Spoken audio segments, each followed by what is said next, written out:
It Comes at Night is the 2017 horror film written and directed by Trey Edward Shults. Released to mixed reactions after a slightly misleading advertising campaign, people went in expecting a post-apocalyptic monster or zombie movie, but instead were given a highly interpretive art film. Now I'm going to preface this video by letting everyone know that this isn't a film for everyone. Like I said at the beginning, the advertising was slightly misleading, causing audiences to expect something else completely. Most important thing. What's he see? It's okay. Just go inside. We never go out at night. The trailer presents certain aspects in a totally different way than they are in the film. Like the importance of not going out at night is way more emphasized in the trailer than it actually is in the film. I think it's partly because of the title, It Comes at Night, creating some sort of expectation of a threat that only comes out during the night. And although the trailer and title of the film are meant to be slightly misleading to help add to the paranoia, I feel it's in everyone's best interest to just keep that in mind. It Comes at Night is about a family of 3 trying to survive as a mysterious virus has caused an almost apocalyptic end to society. When they encounter another family who are trying to survive just like them, paranoia and mistrust begins to set in as these 2 families try to work together and protect their own.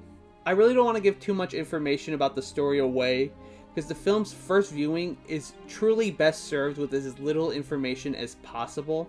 Hell, I feel like my very simple synopsis has already given away too much information. There's so much to appreciate about the film. The fantastic performances, the intelligently subtle world building, the clever use of aspect ratio and camera tricks, the amazing cinematography by Trey Daniels, and the score by Brian McAmber. Everything just comes together so perfectly, creating an anxiety-inducing experience that keeps you on the edge of your seat the whole time. Joel Edgerton's performance is probably my favorite of the lot. He is so believable, playing a father willing to do anything to keep his family and primarily his son safe. There's a fantastic moment when his character is having a conversation with another and notices slight inconsistencies in their story. Everything just shows so perfectly on his face as he tries to put the pieces together and figure out what he can and cannot trust. Kelvin Harrison's performance isn't one to overlook either.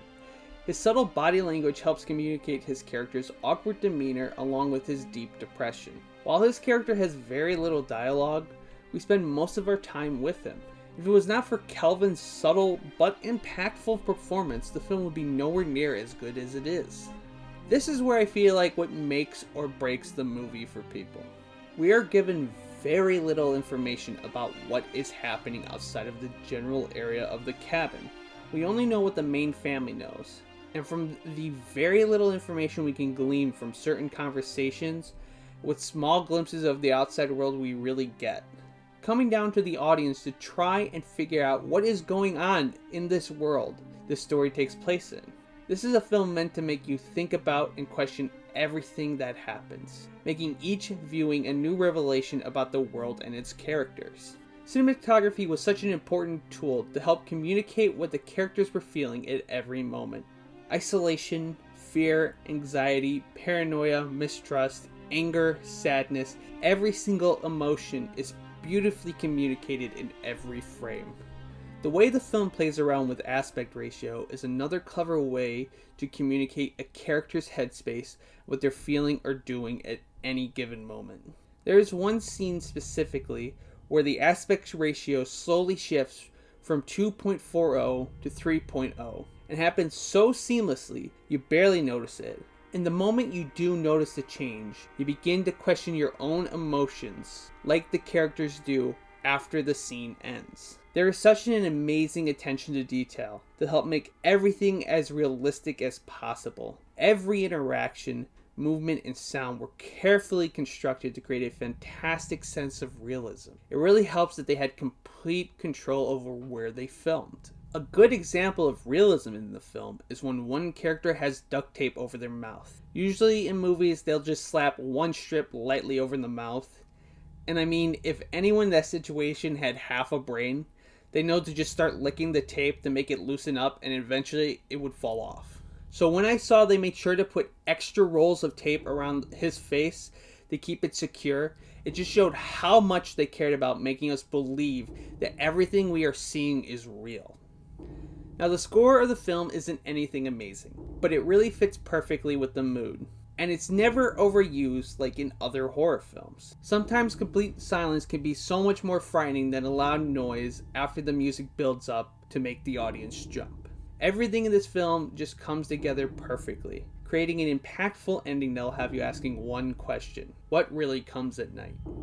In the future, I'll probably be doing a theory and analysis video on the film, so keep your eyes out for that. And hey, I want to hear everyone's thoughts on the movie, whether you loved it or hated it. So if you've seen the film or decide to watch it after this, please leave a comment below. Also, it would help me out a lot if you were to like and share this video. If you want to hear more film recommendations from me in the future, please subscribe and hit that bell notification button. Thanks for watching, guys.